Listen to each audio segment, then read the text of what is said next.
السلام علیکم ورحمۃ اللہ وبرکاتہ۔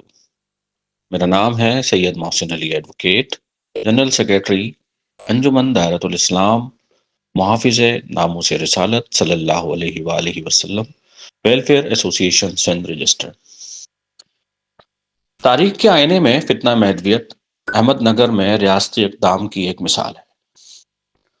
برِ صغیر کی اسلامی تاریخ میں بعض فکری اور مذہبی تحریکیں ایسی بھی گزری ہیں جنہوں نے نہ صرف دینی وحدت کو چیلنج کیا بلکہ ریاستی نظم و ضبط کے لیے بھی سنگین خطرات پیدا کیے۔ انہی میں سے ایک تحریک مہدوی مذہب تھی، جو 15ویں اور 16ویں صدی عیسوی میں دکن کے مختلف علاقوں خصوصاً احمد نگر میں خاصی قوت کے ساتھ ابھری۔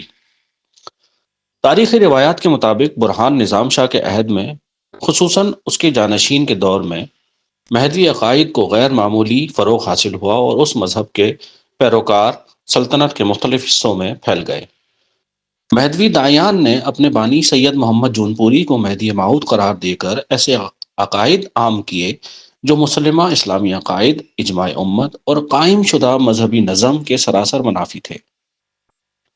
جب ریاستی سطح پر یہ محسوس کیا گیا کہ یہ تحریک محض ایک فکری اختلاف نہیں رہی بلکہ ایک منظم مذہبی بغاوت کی شکل اختیار کر چکی ہے، تو احمد نگر کی سلطنت نے سخت اقدام کا راستہ اختیار کیا۔ تاریخی مصادر میں صراحت کے ساتھ مذکور ہے کہ حکمان وقت نے حکم جاری کیا کہ مہدوی جونپوری عقیدے کے سرگرم پیروکار جہاں بھی پائے جائیں انہیں سخت ترین سزا دی جائے۔ اس ریاستی کارروائی کا نتیجہ یہ نکلا کہ چند ہی برسوں میں احمد نگر اور اس کے نواحی علاقوں سے مہدوی مذہب کا منظم وجود تقریباً ختم ہو گیا۔ یہ واقعہ اس تاریخی حقیقت کی یاد دہانی ہے کہ اسلامی تاریخ میں جب بھی کسی گروہ نے مہدویت، نبوت یا وحی کے نئے دعووں کے ذریعے امت کے فکری تشخص کو مجروح کرنے کی کوشش کی تو علماء اور ریاست دونوں نے اسے محض رائے کا اختلاف نہیں بلکہ دینی و اجتماعی فساد سمجھا۔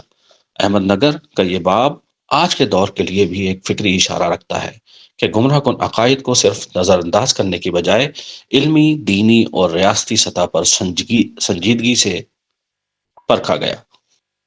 جزاک اللہ۔